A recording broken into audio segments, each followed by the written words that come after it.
I'm Corbett Wall with DV Auction, here with your feeder flash for Monday, October the 23rd. How big of a reaction are we going to have to yet another bearish cattle on feed report, because the industry analysts that they're using that put out the estimates cannot seem to figure out these placements, and they just continually miss them, and not by a little bit either.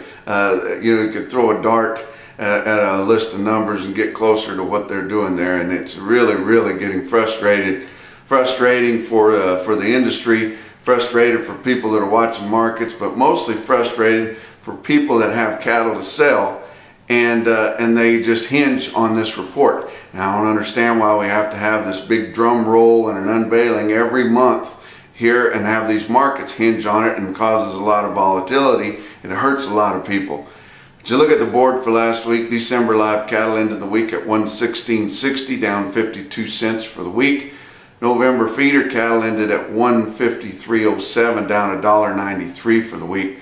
Now you're looking at your fat trade, which the October spot live cattle contract ended at 111.67, down $1.15 for the week, and we finally got where we're even up on the basis there. Your fat sold the inner range there from 110 to 112. That 110 was on some early sales, and in some places that don't sell a lot of live cattle up in Iowa and places like that got some 110, but that 112 was after the cattle on feed report, mind you, and that should be more positive, bullish news than what that cattle on feed report is, bearish, but probably won't look at it that way. But it was by and large 111, so 110 to 112, mostly 111, all 111 in the southern plains.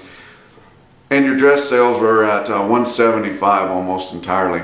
Box beef cutout values had a late week rally, and your average for the week last week on choice cutouts was 198.63, up $1.13. Your slaughter also had a late rally there on harvest, with a lot bigger Friday than what they had a week ago Friday. 632,000 for the week.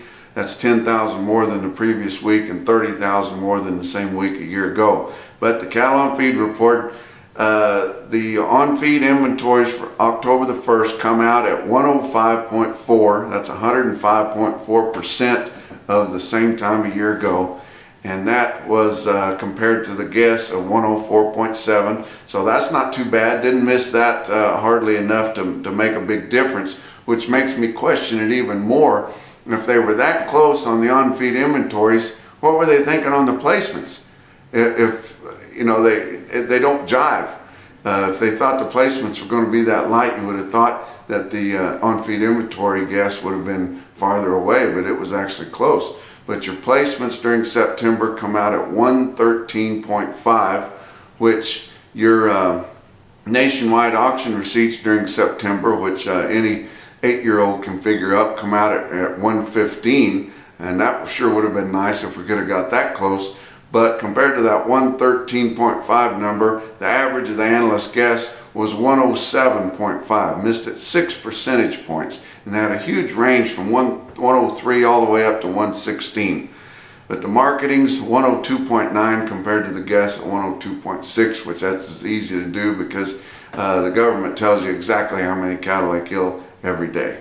So surely they can hit that one, and they usually do, and it's not a big wavering factor there. But look at your feeder markets late last week. Your feeder cattle in the southern plains, even your yearling, even your true yearling cattle, but all your big feeding cattle going right into the feedlot were $5 to $10 lower, as we're just starting to get all the holes plugged up where these cattle go. The guys can't take any more of them, even though they probably would have demand for it. They just don't have any more starter pens. They can only process so many cattle, and we only have so many trucks to haul them around.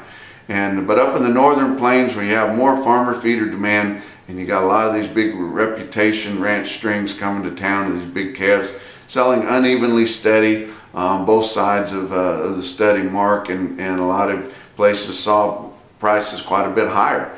But your real-time index on Beef Market Central ended the week at 152.46 based on the 800-pound steer, and that was down $1.92 for the week. Look at a late week individual quote. Lexington, Nebraska, Early in the evening there on Friday, sold 147 head of steer calves. They weighed 679 and bring 180.50. That's your feeder flash for Monday.